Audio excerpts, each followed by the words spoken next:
in putting this content together. And so they'll be dipping in and out as well and helping in terms of the delivery of some of the content. So, and we really want your feedback throughout. So do use the chat with questions, please, or comments. As I said, we'll have a breakout room as well. And at the end, time for questions as well. Okay, so this was funded by What Works, and it's part of a bigger piece of work that the Home Visiting Alliance are working on, and the title being Delivering the Best Outcomes for Children and Families Through Home Visiting. And I suppose what we really wanted to do with the training is to create a culture of inquiry in everyday home visiting practice to grow learning and establish what we're calling a dynamic evidence base, which could guide current and future practice. Okay. And as I said, the Home Visiting Alliance Executive are busy working on what an outcomes framework for home visiting might look like, and teasing out all the elements of that, the pieces of that, a logic model, which we have a draft of and which we can circulate at the end of the session for you to have a look at and send us your feedback on. But also then what sort of data we need to collect to establish an outcome, to inform an outcomes framework, and then therefore an evidence base for home visiting, and the range of different data that we might need to collect and report on, from output data, engagement data, indicator data, and obviously outcome data. So that's the purpose of the overall aim of the What Works initiative. Excuse me, I've got a bit of a croaky throat today, so just bear with me. And there's a couple of steps involved in that. As I said, the Home Visiting Alliance are busy working on that as a collective, and they're going to be consulting both through this mechanism, but also having another session, hopefully towards the end of January, where we'll invite people to come and consult on the draft outcomes framework. So we're also, part of that process is obviously hosting this session in November with yourselves. And we were also planning 3 sessions for home visitors and their teams, so that, you know, and this is why this session is so important, because we can learn from yourselves what is it that you feel you would need as a home visitor leader in order to support the delivery of an outcomes framework within your team and your local areas. So we're planning 3 sessions, as I said, February, March and April of 2025. And it's always that balancing act of how much training can we offer in one go, and you know, not overwhelming people with too many demands on their time.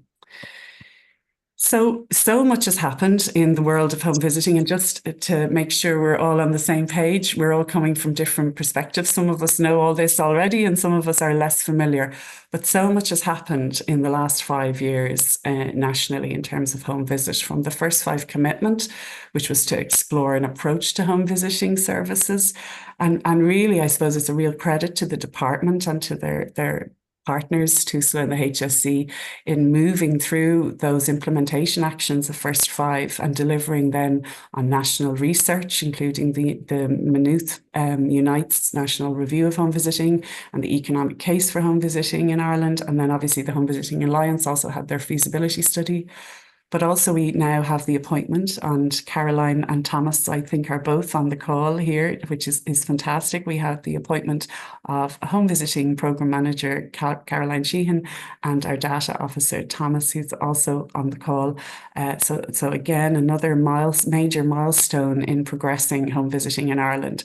And finally, then the Children's Fund, which many of you may be familiar with, and I'm not going to go into too much detail on that, but just to mark it as a milestone that was launched this year and has a particular focus on families at risk of poverty, and the period of funding for the next 5 years. And obviously the main objective of that is to increase the availability and accessibility of evidence-based home visiting services nationwide. So we really are at a great stage in securing the future of home visiting in Ireland.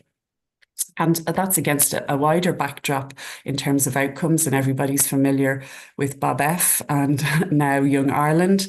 And also the department have been very busy working in terms of Under What Works, a range of different resources, really supporting organisations in becoming effective, outcome-focused organisations, and the establishment of the What Works Evidence Hub as well. So really a lot of focus and attention supporting us all to work more efficiently, to establish our evidence base and to have a clear focus on outcomes. And while it is just come to its end, the TUSA commissioning framework, there's a real focus on that to move to having more TUSA-funded programs to have a level of evidence base and at the highest level. So at the moment, those from the TUSA commissioning framework funded, TUSA-funded organisations or programmes, only 2% have the highest level of evidence.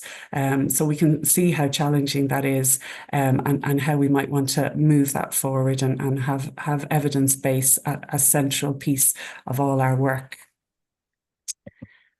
And so what does this all mean for us all, I suppose, and why are we doing this at all? Why are we focusing on outcomes, and what difference does it make? We're all very, very busy delivering to children and families and in our day-to-day business. And I suppose the question is why are we doing this? Is really, how do we know we're actually making a difference? Our lives can be so busy delivering and doing that we often never pause and stop and think, are we actually making a difference? And what do we mean by that? Really, is anyone better off from our work that we're doing in home visiting? And it really is worth pausing and taking the time to think about that. And it's probably not something we get the time to do. And that's where the torture of doing actions like a logic model really do afford the time to think through. And hopefully that's the space we'll create here today to think through what do we want to achieve, and is anyone better off by our work? And I suppose why you as leaders and managers and coordinators, really, you guys are the essential, as I say, I sometimes will say the pinch point, the real core of making a difference in terms of both supporting your team, creating the right culture for how a sort of an outcomes focused work would happen, but also feeding up what we know is important for children and families, and protecting that as we look towards something like an outcomes framework. We're also there to receive and to share up and down that sort of knowledge. So really, those of us on the call who are leaders and coordinators of home visiting programs are really essential to making sure that we do this well, that we do this right, that we need to listen both top up and bottom down so that we can do this in the best interests of children and families we work with. So it's really great that we have so many of you on the call here today. But we also need to work with the leaders, our interagency partners, our TUSLA stakeholders, our HSE stakeholders, who are also leaders in supporting us and creating the right culture, both internally in our organisations, but also within local areas, so that we can deliver the right outcomes for children and families. And I suppose, I don't know if many of you are familiar with The Wire, Barack Obama's favourite TV drama series. It's one that's not possibly for the faint-hearted in terms of it's, definitely got an over 18s rating. But it's so much more than just a gangster drama, and hence why it was Barack Obama's favourite. It very much looks at systems. And I suppose I'm just flagging it here. We are going to talk about systems as well throughout the session. But in The Wire, you've got school systems, police systems, the legal system, as it were. And what we find is, even though they are gathering data and gathering stats, children and families still fall through the net. So it's a lesson to all of us, and lesson to us as managers and leaders, that we really need to be careful. It's not just about gathering data, gathering information, or gathering the stats, but very, very much about making sure that that's meaningful and that we don't lose sight of the children and families that we're working with. in that system. So that sort of just sets the scene about some of what we hope to address today. So just to make sure we're all on the same page, what do we mean by evidence-based and evidence-based practice? And we could have a whole day about this, and we could have a really existential discussion. But essentially, the concept came from medicine and health, and really very much about integrating the best available evidence, but also with clinical expertise and experience, and the values and preferences of clients, as it would be in maybe health, but of parents and children and families. So that's evidence-based practice, and that's been around for quite some time. And there's a wealth of organizations and structures all dedicated to fine-tuning and exploring evidence to support health services and so on in delivering evidence-based practice. Evidence-based programs, and this is a definition I found from that I just happen to like. It's from Washington University. But evidence programs are programs that have been rigorously tested in controlled settings, proven effective, and translated into practical models that organizations can deliver. So it's much more packaged, much more kind of have boundaries. And I suppose, and the difference between evidence informed, obviously, is that you have the evidence to inform your work, which is more akin to evidence-based practice.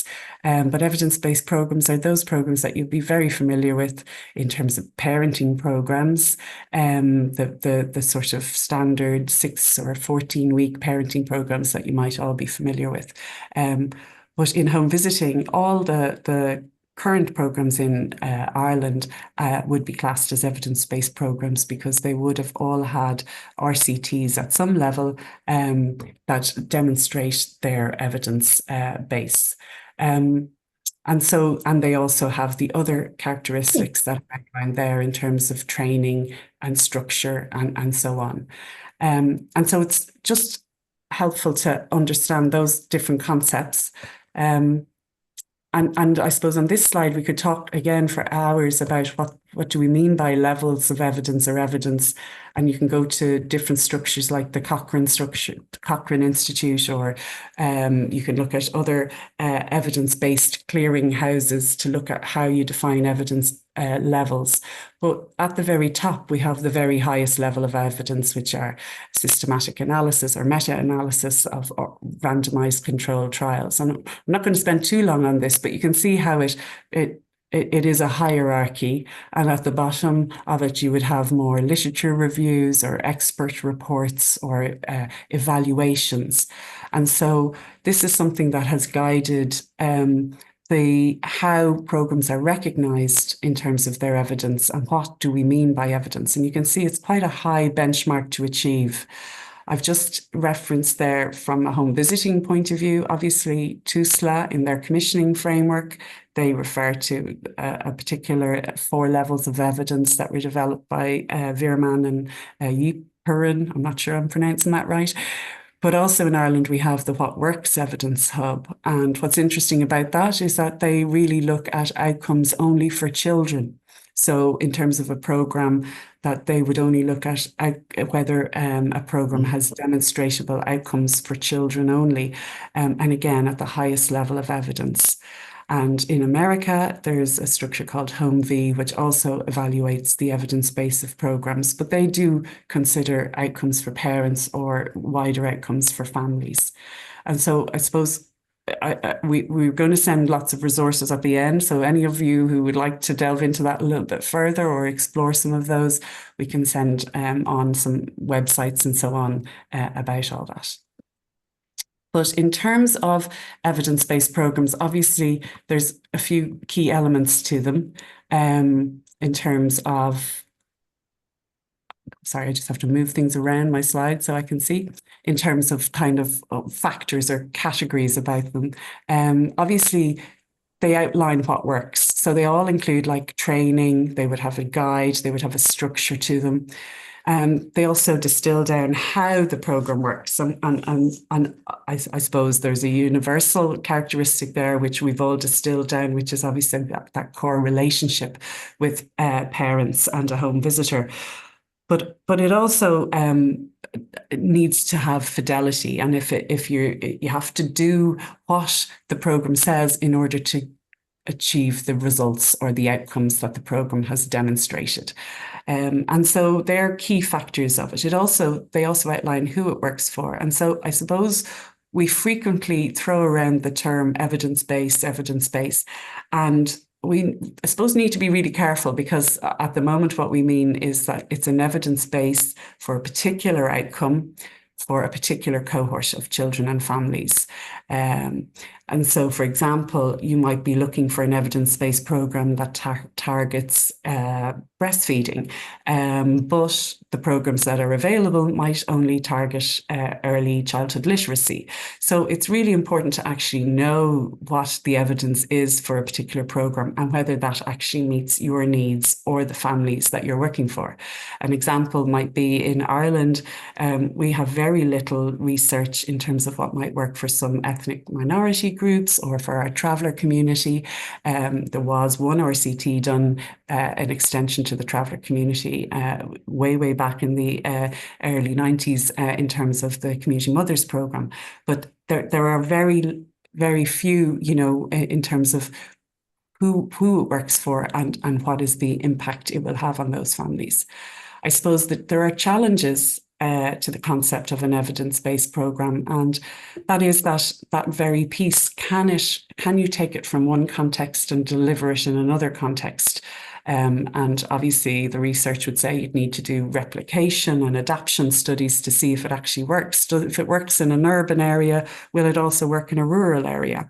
And a really good example of this, and apologies to those of you who've heard me reference it before, but is the most famous home visiting program, which is Nurse Family Partnership in America. It's been around, its research started in the 1980s. It's had like 18 years of longitudinal studies, and it's the most referenced. But it was delivered in the UK during austerity, and to a UK cohort. And surprisingly, the first results of their RCT were not so positive. And it was a bit of a wake-up call as to, well, why? It's the best evidence-based program that we know of. Why didn't it work in the UK? And so we really had to understand the context that it was being delivered in terms of austerity, in terms of referrals, in terms of how it all worked together. So it's really important to kind of understand some of these elements rather than kind of being so casual about what an evidence-based program is. There are other major challenges, is that it takes nearly 10 years before that evidence can be generated and actually used. The cost implications are really considerable. We're talking, it could cost up to €1 million for an RCT. And after all of that, it might not actually be what funders want. Funders might want a program. And I think a good example of this is that, there are those families who possibly can't engage with some of the more rigid parenting programs that we're familiar with, that are 14 weeks or 10 weeks or whatever. And funders might come back to us and say, well, actually, we need something else that will deliver the same key messages, but in a different way to meet our cohort of parents. So there's lots and lots to think about. It's not so straightforward. And I think we need to be quite mindful when we're using the word evidence-based and what we mean by that. So lots of food for thought there. And I'm just going to go. So what we're looking at and what we want to tease out today is really something more dynamic, something that's not maybe got its research fixed at a point in time back in the 1980s, in the case of the program I'm most familiar with, which is the Community Mothers program, and that moves with the times, and that is much more dynamic and considers some of those challenges that we flagged there. And that is really, if we start with the practice with families here on the slide, and apologies, it's probably quite dizzying. But what we really need to start looking at is a range of different outcomes, including kind of implementation outcomes. What do families actually want? What do they enjoy and engage with? and how well can we deliver that service to families. Then looking at maybe mediating outcomes, what are the things we need to achieve our outcomes? If we're not getting referrals in pregnancy, we haven't got a hope of impacting on a breastfeeding outcome. Engagement outcomes, who really turns up and engages in our sessions, but more importantly, maybe who doesn't, and why are those families not engaging with us, or why aren't they staying the course or the duration of the intervention? And do we even know that sort of level of information? So questions there for us. And finally, and the most important one, is anyone better off from what we deliver? And obviously we can, with an early childhood home visiting program, we're talking about early years, and we can only measure those very short-term outcomes after our period of duration. Many of the programs are 3 or 5 years long. So we really can't look too much into the long term in terms of adolescence, but we want to have some benchmarks there that we can aspire to. So setting our long-term ultimate outcomes, but then having short-term, very tangible ones are very important to look at. But what we're looking at then is obviously gathering all this information and kind of seeing what can we learn from that? How can we learn by data collection, and then analysing all that information, looking at what other emerging research evidence is coming to the fore, making sure we're doing all that in consultation with families, so we really are listening and hearing what they want and need, and feeding that back in so we can learn from it and we can change or tweak our practice, tweak the programs that we're offering families. So what we're really proposing is something like this, and asking whether we can all come on board with something like this. But it's a lot of work and a lot of kind of factors to consider. So that brings us to our outcomes.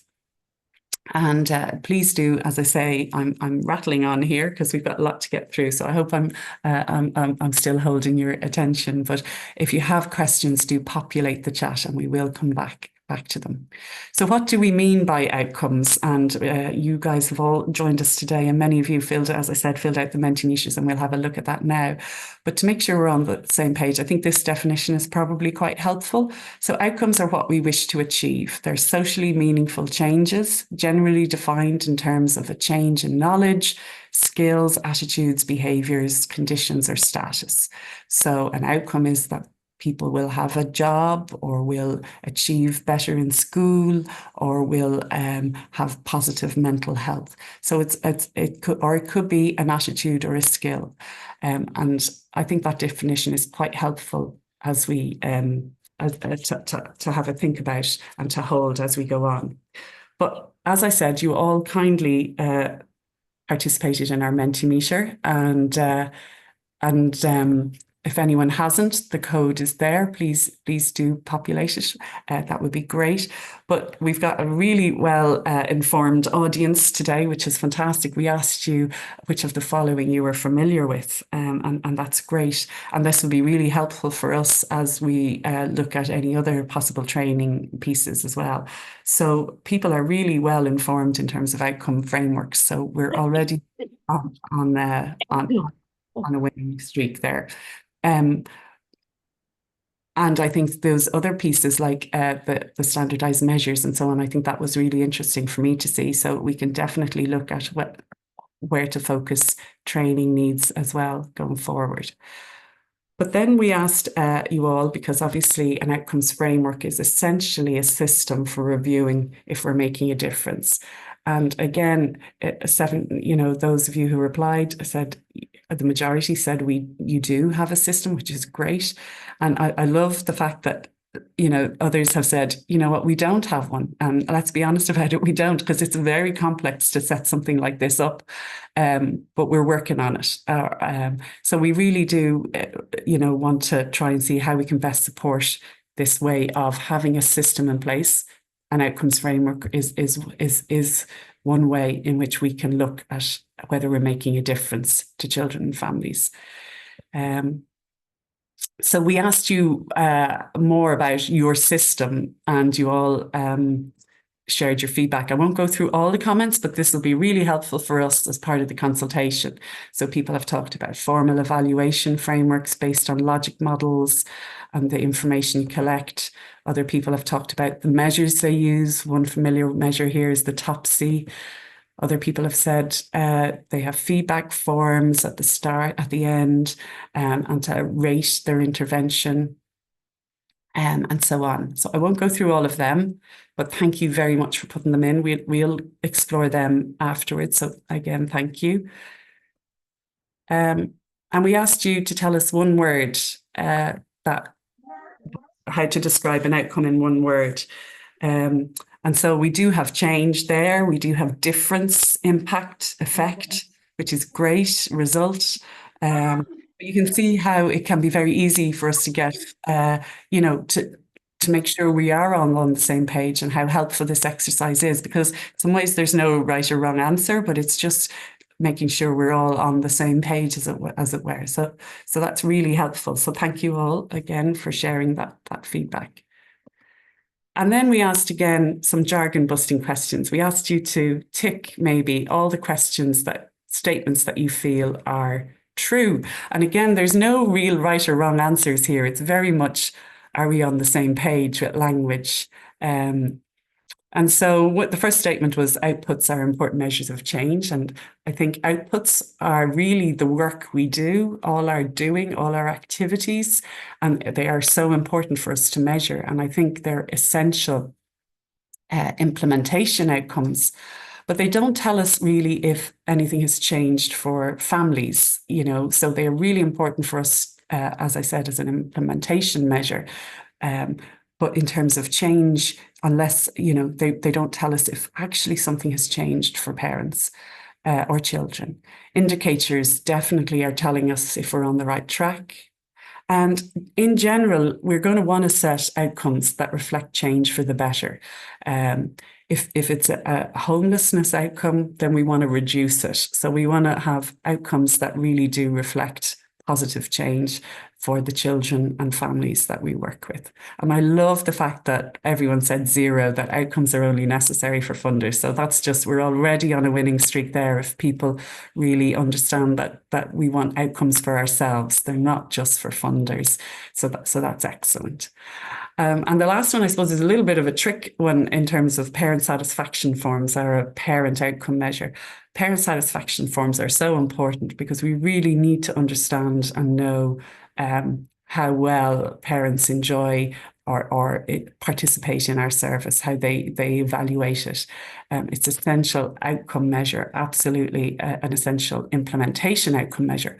But unless we ask a question as to whether something has changed for parents, then it's not necessarily going to tell us if it's a parent outcome measure. So we need to really think about how we use our parent satisfaction forms, and possibly include a change question there, so we can measure and track what has changed for parents. And finally, I think I always like this one because it just helps us really focus if we're on the same page. And again, there really is no right or wrong answers to any of these. It's just a matter of language. But we really want to look at change. What has changed for the parent or the child that we're working with? And again, the first one, they supported me so much, is so important as an implementation outcome. The fact that it could, parent support can obviously be an outcome measure for parents. Obviously, if they're relying on the service for that support, then we'd want to wonder, is that the best outcome we want to set? But so anxiety reduced, absolutely. And I understand my child's behaviour is again an understanding knowledge change for parents, which is a great outcome. I felt so welcome is so important for us to know if we're doing well implementing in terms of implementation outcomes, and whether we're actually delivering our service well. But it doesn't actually tell us what has changed in the lives of that particular parent. So just helps us think through, when we're thinking about outcomes, what we want to set and how we might decide on some of these outcomes. So I'm going to finish up talking soon. Sorry for going on for so long. Just reminding everybody of our national outcomes and indicators before we break up into our breakout room. And just share, some of you may be familiar with this or maybe aren't, but this is a snapshot of those national outcomes from BABEF and how we're measuring on them. And it's just to show that, I think sometimes when you show the level of detail, it makes it more tangible. It also brings the local to the national, because you can see as an organisation, do we have a role in breastfeeding? Do we have a role in immunisation uptake or parental mental health? And these are indicators towards the outcome active and healthy. And I think it's really interesting to delve into this and have a bird's eye view of how our children are doing. So even if we look at breastfeeding, and again, I have to just move things around my screen, you can see that it actually dipped in 2021, and surprise, surprise, it probably coincides with COVID and the lack of, I'm not sure, making assumptions there, but you can see how helpful it is to say, gosh, what's happening with our breastfeeding rates, and what role can we have in that? I think the one in terms of the percentage of total live births classified as low birth weight is really interesting, and it's showing that's reducing, that the number of low birth weight infants born is reducing, which is a positive. In terms of, and that's something, because that really can make a difference. We know that low birth weight is strongly linked to children doing poorly, poorer outcomes for children, with higher birth weight having a direct correlation to better outcomes. So this just gives you an idea of why this sort of way of working and looking can be so helpful and so important. And if we had this sort of level of data for our own organisation, we could track and see how are we doing as an organisation, and what role we can have either on some of these outcomes or other ones. And just thought I'd share with you the outcomes that the United States have set, because home visiting is still so new as a service delivery or as a programmatic delivery, and across internationally at a national level, there haven't been a sort of benchmark set. The United States is the first to have federal funding approved for home visiting services and recognising it. So these are the 8 outcomes that the US have set. And I suppose I share them for lots of reasons. One, just to see what's happening around the world. But also what I like about them is they're not just for children. They are also for parents, for maternal health, positive parenting practice, but also systemic outcomes like linkages and referrals, and how important home visiting is for navigating the systems that I spoke about earlier. So I think that's something we want to bear in mind when we look at what sort of outcomes we want to set for home visiting in Ireland. And finally, before our breakout room, and I think I'm on track time-wise, these are questions that I've borrowed from a tool called Outcomes-Based Accountability. And I think that it's a really helpful tool. It's not perfect by any stretch of the imagination, but it does link the local to the national, and how we locally work on outcomes that might feed up to that national. If we're all working together within our different systems, our PHN and our home visitor, working alongside our maternity services and our TUSLA colleagues, how we can achieve outcomes together. But I like the bluntness of the questions, I suppose, because it helps us focus our minds. And the different types of outcomes. So how much did we do are very much the outputs, or as you might have heard, it referred to the bums on seats. How many people turn up? How long do we offer the service for?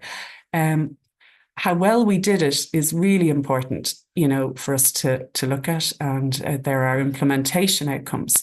But ultimately, at the end, is anyone better off? And so just to focus again our minds, I've said this a few times, but we're really looking at changes, improvements, reductions in either skills, knowledge, attitudes, opinions, behaviour, or circumstances, from skills and knowledge in parenting and child development to opinions like that we believe attending school is important, to behaviors, that people actually turn up for appointments, participate in school, have positive health behaviors, or circumstances have actually changed. Something very concrete has changed in the lives of children and families. So there are our sort of scene setting and our prompts for you all. And we're going to, you'll be delighted, I'm going to stop talking and invite you all. Michelle is going to organise us into breakout rooms. Back, I think we've 8 breakout rooms. So we've a lot of feedback to hear. If you don't get to share everything that you discussed in your room, can you please just populate any comments in the chat? Because we'll... Sorry, am I muted? Sorry. I've been chatting away to myself. Sorry about that. No, you weren't. You just muted that time. It was me. I was just trying to mute everyone. So yeah, do populate the chat with any additional comments. So maybe without further ado, we'll go to spokesperson for room 1. And just as Michelle says, if you could maybe mute yourself, unless you're feeding back, that would be great. So who is room 1's, or anyone from room 1 who'd like to share some feedback? I'm not sure what room we were in. Yeah, I'm not sure what room number I was in. I know there were 6 of us. Please, we were room 6. Thanks, We were yeah. room 6, okay. Yeah. So we'll go to room 6 then, because you've identified yourselves and made yourselves visible. Is there anything you'd like to share from room 6? Okay, so we picked 3 outcomes from the frame work, and we said positive parent-child relationships. We also said, increased participation in support services, and the progress, so the child's developmental outcomes. Great. Yeah. Can I ask, did you have any chance to talk about how you might measure those? Yeah, so we were saying regular assessments. So we, for us, like as an example, your progress notes and your CBTs and packs in home visiting would give you the outcomes of the indicators of how well a family or a child is progressing. Okay, great. Yeah. Great. Anyone else? Any other feedback on that, or will we? We also said that the pre and post home learning environment. Home learning. Yeah. Great. And then also the uptake of the program in the area. So, you know that obviously word of mouth, good feedback from PHN's recommendations, that would show you the progress and the outcomes of the program that's working. And the retention rate, so the amount of kids that stay and families that stay on the program. Great. So they're really important implementation to show how well you're doing the program. That's great. Great feedback. Yeah. Okay, so that's room 6. So you're off the hook. Thanks, Michelle. Another room, maybe. So room 1, we're still trying to figure out who room 1 are. That was us, Susan. Oh, great, Margaret. Yeah, great. Yeah. Is someone are you volunteering, Margaret, to feedback? You just unmute? I think I was in that room as well, and Sinead. we didn't get a chance to nominate. Well, we did. The break room ended, I think, a little bit like, and we didn't get to all of the questions either. But I suppose in terms of Margaret, I also don't want to talk over you. Actually, I see your mute come off there. Maybe you could join in if there's anything I'm misrepresenting. Yeah, you work away, Sinead, and I'll pop in if. Yeah. Good on you. I suppose the first thing we talked about, increased parental well-being, has been an important outcome. Again, like one of the lady that spoke before me, strengthened parent-child relationship. And then we had also looked at increased knowledge around child development as 3 kind of broad outcome areas. That's what we had looked at. out there. That's great. That's great. I'm thinking back to our logic model to think if we have some of those in already. I think we have. And Sinead or Margaret, did you have a chance to talk about how you might measure those? I think what we were talking, or some of the suggestions, and I'm very new to the home visiting, I'm just getting going on it, but they talked about some different scales, or Margaret, maybe I think you seem to know a little bit more there than I did. Yeah, well, I think it's some of those, Susan, that you'd be obviously well aware with, like parental stress indicators, or parental stress scales, parent-child relationship scales, beyond those things. I think someone else in our group was familiar more with the Warwick scales, so that we could use some of those scales to measure, and Topsy was mentioned as well. So we hadn't come up with, exactly matching each scale to each area, but those were generally, when we were thinking of those three outcomes, the scales that we were thinking might be relevant. That's great. That's great feedback. Great. Thanks so much. Anything else before we move on? No. I don't think we got further than that in terms of specific indicators each under the outcomes. Yeah. No, that's magic. Very, very great feedback. Very efficient altogether, the two rooms so far. So that's room 1. Room 2. Anyone from room 2 like to? Us, yeah. Great. So the first one was increased parenting confidence. So my group felt that this was a really important one. The Topsy was mentioned there as a measure of this. So really just kind of looking at kind of capacity building as well for the parents, and giving them the tools. But yeah, I think the Topsy was the measure chosen there. The second one was children achieving developmental milestones. So I just kind of stole this one from what we're doing in ELI, but through the CBTs, so the child behaviour traits assessments throughout the programme, and that would be the percentage of children meeting their developmental milestones. And then the third one we chose was improved engagement with the programme itself. We didn't really get a chance to talk about what specific measures we'd use here, but someone previously said retention rates, so maybe something like that. But yeah, those are our 3. Okay, that's great. Well done. Room 2. Room 3. Anyone from we're room 3. Sue said I'm room 3. Yeah, we actually got so deep into the conversation that we didn't really get to answer everything in full. A lot very similar to what the other girls have said. I think it's because of the type of work we do, we're going to have that similarity. Yeah, absolutely.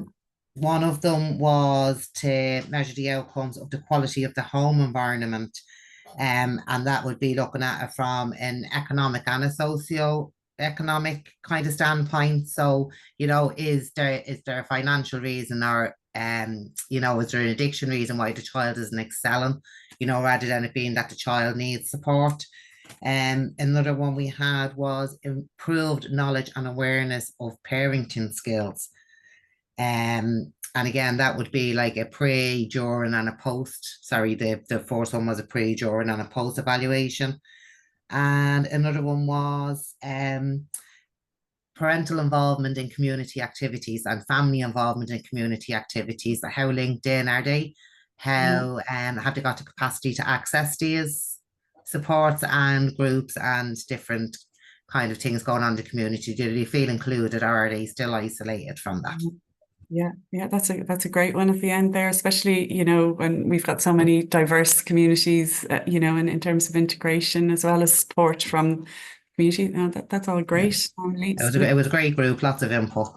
Great stuff. Did you get around any thought about measuring those? You mentioned, We're kind of saying like doing a pre-evaluation and yeah. then a mid-evaluation and a post-evaluation, and some of it could be observational. Yeah, so there we go. And next session we'll talk a little bit more about how we might measure this and some of the challenges we have for this age range. Yeah, and in terms of observations, and some of the challenges there, and video and observations and so on. But yeah, data collection is definitely going to be a key topic the next time around, how we measure them. Great, thanks a million. Room 3, or is that room 2? I'm losing track. So was that room 3? Sorry, yeah, it was. So room 4 then. So we had really very, very similar kind of outcomes to We're getting everybody else. consensus already. This should be a good job. One of them really, I don't know whether this was discussed, to reduce isolation was something that we spoke about as well. I suppose in relation to iPass centres, we were speaking a bit about that, and integrating them into the community, which can be quite tricky in certain areas, especially, I suppose I'm speaking from Dublin, but nationally, I would imagine it would be the same type of issues going on, and how we can do that. And again, we spoke about outcomes, improving confidence within the parent and the parent's role with their children, and how we can improve that confidence with them to have an improved relationship, I suppose, with their children and their family and all that. So children are more likely to reach developmental milestones, maybe if they have that improved connection, you know, with their parents. And I suppose an outcome, again, we did speak about CBD impacts as well, I suppose, coming from ELI and PC Plus. We also spoke about TOPSY as well, as an indicator to measure that for children, ages and stages as well. We spoke about that with in relation with public health nurses, and with community families, we're starting to, for the indicators, we would have baby forms. That's very in its infancy, I think, with community families with the Early Learning Initiative. And we also spoke about engagement and attendance as an indicator for an older demographic of children. And all that. I don't know if anybody else wants to from group 4. That's great, Louise. Yeah, really comprehensive. Yeah, Thank you. Great feedback. And as you said, we're getting a lot very similar things. Yeah, very similar. Yeah, Parenting, confidence, yeah, for sure. and home learning environment, and lots of great stuff from room 4. So room 5. Okay, so we were group 5, and I think I've been nominated or thrown under the bus. Great, Maura. So we didn't write anything down, and then we panicked when you said to come out of the rooms. Bear with me, and if anyone from group 5 wants to add in, go ahead. So we looked first at parental efficacy, and increased recognition and awareness as the importance of the home as the first educator, with consultation with the parent, increased positive parent-child relationships, attachment and bonding, and school readiness. Great. Indicators that we discussed for that would be, for an example, if the parents came in through TUSLA, and TUSLA had then maybe 6-8 weeks later closed the case, that would be an indicator that had gone well for us. If a school had been in touch with the service to say that the child was missing days, or coming in late, or coming in with inappropriate clothing for the weather, and that had improved, the school would then let us know. Or feedbacks from our public health nurses who we work in consultation with. And to measure the outcomes, there's many different. There was TOPSY, there was feedback and closure forms, there was observational developmental checklists from 1 or 2 services that would be every 6 months, and that would be done again with the parent. Yeah, great. That was also probably lots more, and we talked about the many outcomes that we would have. Yeah. And that's kind of the one of the challenges is not overcomplicating life for ourselves and keeping it focused as well. And I think, Maura, you raised something there, like we've talked about systems before, and I know Louise is going to pick up on that a little bit in a minute, but you mentioned a couple of things that are outcomes that might be achieved outside our organisation, like school attendance or attending developmental appointments, or feedback from TUSLA, and they're very concrete, real changes that are happening. And that's one of our challenges, is how we can possibly measure things like that are not of our organisation. And that's why, as a system, if we can work together systemically, we might be able to track some of those really concrete changes in the lives of children and families, which would be great. So well done, everybody. So that was room 5. I think room 6, did we have already feedback from room 6? Yeah, so 7, we're flying it here. We're nearly keeping on time, Michelle. Room 7, feedback, please. Hi, Susan. Yeah, we were in room 7, so we pretty much had the same conversations as everybody else had, around parental efficacy, also engagement with TUSLA, and we also spoke around probably off to the side, but around that engagement piece with family and around the frequency of home visits that we provide, maybe having a tool that would help us to decide around that. So kind of a framework around, do we increase the service or, that. So that's probably off to the side. It's not exactly an outcome as such, but yeah, but very much maybe an implementation type outcome as to how much are we doing and how well are we doing it, kind of what do families and need. what's guiding our decision making around our decision to increase the frequency of visits for this family. So having a framework, I suppose, a bit more around that. But if anyone else from my group wants to add anything that I have omitted, feel free. Yeah, I mean, it's such a great opportunity to chat with fellow home visitors around all of these things. I'm really impressed that you managed to stay focused on outcomes, which is great. But well done. Thanks to room 7 and our final room, room 8. Yeah, thanks, Susan. Yeah, we covered a lot of the same outcomes that everybody else has been talking about. So first outcome we were looking at was increased parent-child interactions, but specifically positive parent-child interactions, and using the CBT and PACT assessment tools for measuring that. And then some of the indicators we were looking at was a little bit more observational in terms of the child's interaction with the parent, language development, and then recording the amount of interactions that happen. So again, the consistency of the interactions was quite important, and level of engagement. And the second outcome we were looking for was it was touched on already, it was reduced isolation became increased connections. So we were looking at measuring attendance, but also the amount of measuring the links between services and the amount of referrals into services, but attendance rates and community-based programs as well. So outside of our own program, trying to measure, like you were saying earlier about education, how the other systems measure some of the outcomes as well. And again, that came back to increased health outcomes for children as well, which doesn't cover all home visiting programs, but would probably go back to the connected, the connections, in terms of mental health outcomes, how you can measure that, parental stress index, the developmental milestones and some of the other programs and how you can measure them, but across a wide range of things. And again, how it all kind of feeds back into one outcome, feeds back into the next.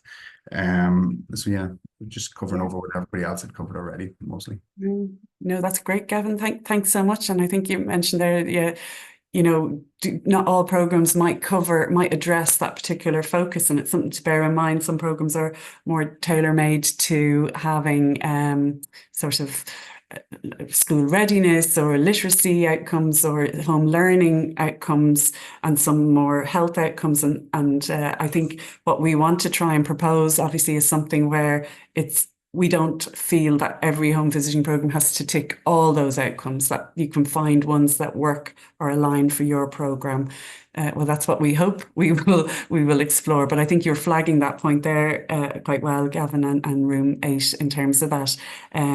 So that's really great. Well, listen, thank you everyone for your feedback. We're a minute over, which is amazing, and you're all very efficient. So I'm delighted we're recording this, so we have it all down, and we'll just look through all that at the end. Okay, so we're going to go back to presentation again, and then we will have questions and answers. I've allowed a good 15 minutes. So I'm going to ask my colleague Louise from Preparing for Life. She's going to take the podium, as it were. I can manage the slides for you, Louise, so just to tell me to move along, and then I'm going to talk a little bit more before we go to questions and answers. So thank you all for staying with us. Am I sharing? Yeah. I'm on up now on my screen. Yeah, and here we are, Louise. Yeah. Thank you. So I'm just going to talk a little bit around our journey that we're still on in Preparing for Life. And I suppose something that we're really mindful of is that I suppose this whole process of bringing outcomes into practice it's not just done with researchers, it's done with home visitors on the ground. And it's so important how we integrate it into practice. And I suppose you'll see the word meaningful there in the heading of this slide. And this is something that we've really been trying to work on, is how to make this process meaningful, that it's not just about these outcomes that are disconnected from our practice, that it's really trying to integrate them into what we do. And I think that's a learning journey that we're on at the moment, that we're trying to do. So I'm just here to talk to you a little bit about that. So I suppose you'll see in the picture there, there's kind of oftentimes when we decide to do logic models or theories of change, there's something happening in our community or in our area, and we want to change something to a different place. So we have an idea of where we want to go, whether that's some of the areas that we talked about earlier, that we notice that there's potentially a lack of social connection, or we notice that maybe children could be maybe achieving more different milestones, or maybe mothers, there could be more mental well-being or well-being supports for them. And I suppose we can oftentimes set these particular outcomes. And I suppose when we think about that kind of maybe tells us about where we are and where we actually get to. But sometimes what we miss then is the bit in between. And oftentimes what actually happens is there's a journey of trying to get from here to there. And that's often then the practice of home visiting. So while the outcomes can be really helpful, something that we're also trying to look at is it might miss stuff around where is that happening? Why is it happening? How is it happening? Who is it happening for? It's those kind of practice pieces. Because you'll kind of see on the right-hand side there, there's a picture of that kind of messy piece. So while we might think it goes in a straight line, oftentimes there's a huge kind of messiness of what that can actually look like. And I suppose we might have indicators of how we'll know if we're getting there. But I suppose where it's also important to bring it back into that practice is, what if we need to change direction, or what if something isn't working, or what if our communities are shifting? Like, as Susan mentioned earlier, I suppose with systems, they're not often static. We're existing in communities or with families. And as things are changing, maybe things change around us. So how do we support that we're continuously learning and being connected to the practice and what's happening in those areas as well? I suppose as well, just to bring in around evidence, I suppose, and evidence base, I think what's really important is that oftentimes we have to make decisions, and we want to make evidence-based judgment decisions. And I think that's where evaluation really helps us, is to make those evidence-based decisions and to judge whether things are working or whether they're not. But I think it's also important then that we connect it into the practice and how we make it meaningful for people on the ground. So I just wanted to give like one example in Preparing for Life. Some of the stuff we'd looked at before is we had decided actually it'd be really important maybe to look at stuff around sleep for children. And actually a really important point from our home visitor was it wasn't just about whether children were meeting their sleep. Something that they felt would be important to include was what were parents' expectations around sleep, because that was something that we were concerned about. And I suppose it opened up a space then for us to not just, I suppose, have outcomes, but also have questionnaires and questions that actually supported us to reflect on our practice or to open up conversations. So I think that's been a really important piece for us that we wanted to share here today. So Susan, if you don't mind going on to the next slide. So I suppose something else that we often talk about in PFL, and I suppose the different Preparing for Life sites that are here today will probably have heard us talk about this before, is oftentimes when we think about research, we often think about this big O research. So we think about our like science, and we think about, you know, universities or people coming in and this broad generalizable knowledge and looking at performance and outcomes. And that is really important. And like we said earlier, to make those evidence-based decisions, it's really important. But so also is we feel this little or research. And that's, I suppose, those questions that you hold in your practice as a home visitor, that practical understanding, you know, that being able to reflect, looking at how do we improve our practice? Because like in the previous slide, it can often be really messy. It's not as simple as we decide on, you know, we want to go from here to there and this is our outcome. There can be a really messy space in between as to how we get there. You know, so I suppose it's really about being able to lean into those practice spaces and learn together about what it looks like within those kind of practice spaces and that as well. So Susan, if you could move on to the next slide. So it was just to bring in here as well that oftentimes in research, we often focus on that underneath bit, that systematic, where we're actually trying to measure things. And that's again, really important, but so is that systemic piece. Like, how do we systemically look at what's happening around us, and how do we move up and down that ladder in the picture? So how do we move down to the systematic, but also how do we move back up to that systemic piece so that we can hold both?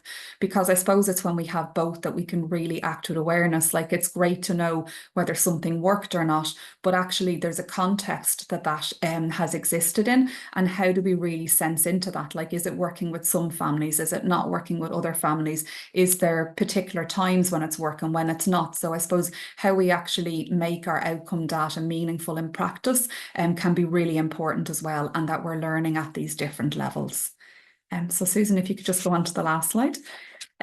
So this was just a picture that we wanted to share, because I suppose what we might see is if we just look at a particular outcome, we might think, okay, did the children learn or did they not learn? But what you might miss is that context. And we can see in the picture there may be contexts of poverty, there may be particular things that happen in practice. So while it's great to have an outcome in terms of yes or no, there's a really important piece around how we bring in continuous reflection, how we think about adaptation, how we think about that messy space in between, where we are in our practice and in cycles of learning, and looking at actually what's happening on the ground. So it was just to bring in that kind of conversation as well about how do we make this that it's actually that we're learning together. And I suppose Susan mentioned in one of the Mentimeters around human systems learning.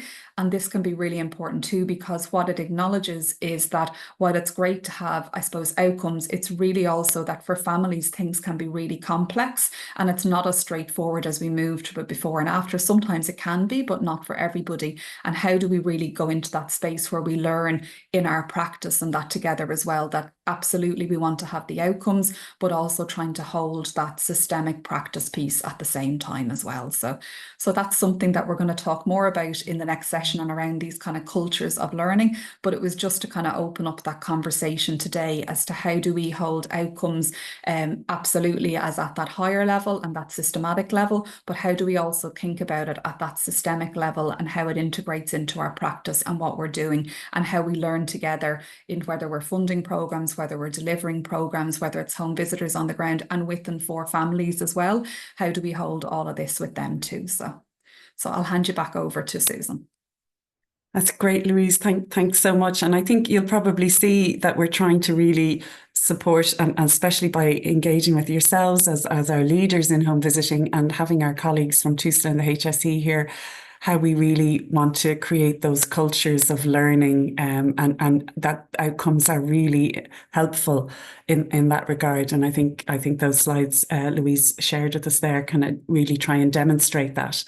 And I suppose just as we're finishing up before we do questions and answers, I suppose just to bring some of it all together, these are questions that are posed by some outcomes-based accountability that kind of sum up that sort of ongoing learning cycle. And one thing, as we're setting outcomes, and I would challenge you maybe all when you come off the call and you think about it with your team, it's actually can be a really hard question to ask, is what is the problem we're actually trying to solve here? And nobody likes to frame things in the negative about problems.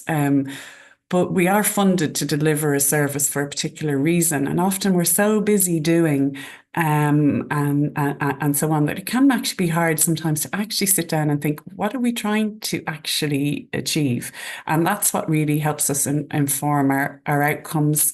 And so it's useful to them to think about, well, then obviously we're on a journey here, and the next session we're going to move forwards and look at really how we can start measuring that, and how do we know within our service if people are better off? Now, people will tell us, but, is that a real change for the person? Or people will reflect, how can we actually show that change and collect some information on it that is actually robust and that will be helpful? But that also we can gather and look at, as you saw when we looked at the national indicators, which are really helpful to see how are we actually doing. So how can we track these things, but also essentially who are the people and the partners who we need to work with about this, not only in terms of establishing what our outcomes are, but also in delivering them. And we would include our families and our children in terms of that. How can we set our outcomes with all our partners and kind of work collaboratively with them. As we've been mentioning, we can't be solely responsible for achieving certain outcomes, and we are part of a bigger system. So these are all questions then that, as Louise mentioned there, that we want to create that learning cycle. What might we might want to change course, and is that okay? So having something much more dynamic in that regard, obviously not changing every week or every month, but really genuinely listening and looking at what we're learning, and then are we on the right track, and do we need to change anything? And I suppose when we're thinking about, I'm just going to finish now, thinking about kind of that data collection and change, it's worth thinking then about where does that data trail start? And we're going to, again, spend more time on this next week. But when we're thinking about, are we making a difference, we also need to look back, and obviously we have to collect a range of different data. And that's where, as leaders and managers and coordinators, creating the right culture around that is going to be really crucial, and how we do that and do that well, that is transparent and honors and is includes parents and children as well. But to collect that range of data, we need to ask parents to share their information with us, and in an ethical and in a consensual way, and that involves our home visitors asking questions. And I guess that's really at the core of this and how we support the culture around this is really, this is the real pinch point, and how we support our home visitors and support them in their practice and enable them both with confidence and I use the word transparency as well, in how we work with parents, and how some of those questions are interventions in themselves. But if parents are open to sharing that information with us, how we can learn in a bigger, more contextual way as a team, how we can share even the practice between one parent and one home visitor, things can change. So it's really kind of focusing in on this piece and what we require as leaders and managers and coordinators to support home visitors and support our teams to be, as it were, micro researchers themselves, but more than that, that it's integrated into their practice and that culture of inquiry. So we're going to end on that. This is like the series is that hopefully the series that you binge watch, and encourage you to come back for more in the second session, where we can delve into that in much greater detail. But for now, I'm going to stop sharing the presentation, and we have actually lots of time for questions and answers. And I suppose what I just might want to say is that we are not by no means the experts. The expertise is very much within the room. So if people do have any questions or answers on anything that we've talked about today, please do shout out, and if we can answer, and if I can't, someone within the room hopefully might have an answer as well. But we'd love to hear any of your thoughts there on what we've shared so far. Anyone want to? Be delighted if we don't have any wheel, but at the same time, be great if anyone, or even some comments. Caroline, yeah. Thanks, Susan and Louise and Michelle, and the Home Visiting Alliance for this morning. It's been so informative. I just wanted to acknowledge and praise the work, but also to really highlight the simplicity of the language this morning. It's been really easy to digest, and really a guide to think into how we ask questions and what we're trying to do, and keeping it really simple. So thank you so much for this morning. Really appreciate it. Yeah. Great. Thanks, Caroline, for that feedback. That's great. I mean, it is a challenge with the jargon outputs that, you can really get lost in it all.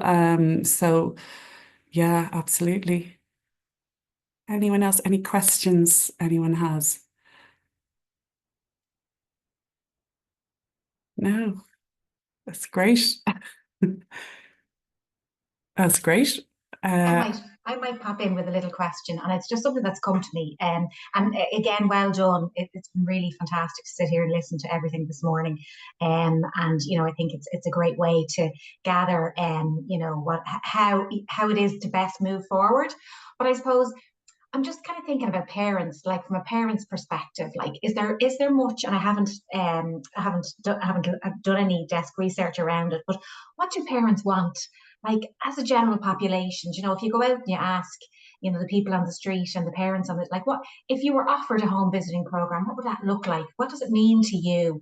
And do you think it's something that you would buy into? Have we done anything around that, I wonder?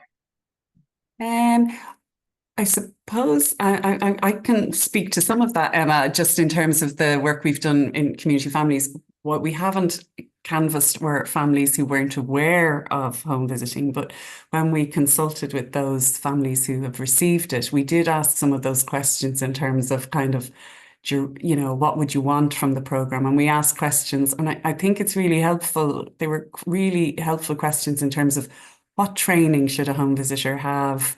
You know, how long should it last? You know, how frequent should the visits be? What information should they share? And so on. And that was actually, well, one was really really reassuring, was we were all on the right track and we were delivering a lot of that. And I can certainly send a link to that document. We kept it fairly short in terms of feedback because we wanted it again to be quite a parent friendly document, but we can certainly share that around, Emma, just in terms of kind of that gave us you know, and I think, but maybe to your broader point is that we need to continuously be asking that, and not just, and making sure we're asking it of all families, because different families will have different needs as well. Obviously, I'm not sure, was there, I'd have to look at the Unite study to see, was there was some engagement with parents, but it's very hard. You find many parents who haven't actually experienced a home visiting program have no idea of what it is. So it's hard to know how to manage that consultation as well. But yeah, I see Louise has her hand up there as well. Louise, you might want to answer that better. No, I think I just wanted to add something else as well. It's probably from outside of my work with PFL. I'm also doing work with mothers in addiction recovery, and there has been some research internationally around home visiting programs with mothers in that space. And what came out a lot was the emotional support that was provided in home visiting programs and the relationship. So I think particularly when you're working with families that may be marginalised from supports, there is literature out there that I think we can learn from as well, and about the importance of that kind of relationship and emotional support that really supports parents to be a parent, but also to be a human being in their own right, and that as well. So yeah. And I think certainly, I don't know if Louise or others would agree, but what we've found is that having a one-size-fits-all approach is definitely not the way to go. And so when you do ask parents about what it was they felt was important for them in their home visiting program, you'll get different answers. So that is the challenge. So having a framework that can flexibly respond to each unique context and need is really important. I mean, people have mentioned social isolation. That came up once, or that came up a lot in some of the feedback we got, and certainly a lovely phrase, which is that my home visitor is a community in herself. That having that person come in once a week was so valuable and important. For someone else, it might have been around advocacy and empowering them to become their own advocate, or having someone who really was on their side. You know, also, you know, someone else might have been more mental health issues, you know, and particularly a common one was a number of families with children with additional needs, and just even navigating that system. So I think that's probably one of the great successes, and all of you around here are leaders and coordinators of home visiting programs, to be so proud of that feedback. But that I think, you know, it can be very different. But yeah, no, that's a great question. Okay, anything else there from anyone? Great. Well, I'm just going to quickly share what we're going to do at the next session, and then so what we're hoping to address next session is really a greater focus on data collection. We're not going to go, we'd love to spend, many people have mentioned measures there today, like the TOPC or parental stress, child-parent relationship measures and scales. We won't be able to go into all the detail of all of those, but we're definitely going to have an experience from the field on how home visiting programs have addressed that. Spending a little bit more time talking about working with parents and again inviting yourselves to consider how we might support the staff, our home visiting teams, and then asking yourselves as well more, and you can have a think about it, what you need in your role as a leader or a manager to support that sort of culture of learning and inquiry, because it does take time to have the time to analyse things, to look at things, to step back and to work with your team and share that learning back with your team. So really to have a look at all that at the next session. And in the meantime, we will be sending out the presentation so a link for the next session. We will ask you to register again. Michelle, just jump in if I'm forgetting anything. No, you're grand. Send you out the presentation just to flag, and Louise, I'm sure we can share it. There is training available. I'll put that link in on human learning systems. I'll put that link in the email as well. That's free training, and that's something that certainly the Child Poverty and Wellbeing unit within the Department of An Taoiseach have been looking at. So if anyone's interested in learning more about that, we'll put that link in as well. But otherwise, we hope you will all join us again for the second session, which is 11 to 1 again, Friday 2 weeks, so the 22nd, skipping a Friday. But we'd love to see you all back again. And thank you so much for your participation and your feedback from the breakout rooms. That was excellent. So thanks very much, everyone.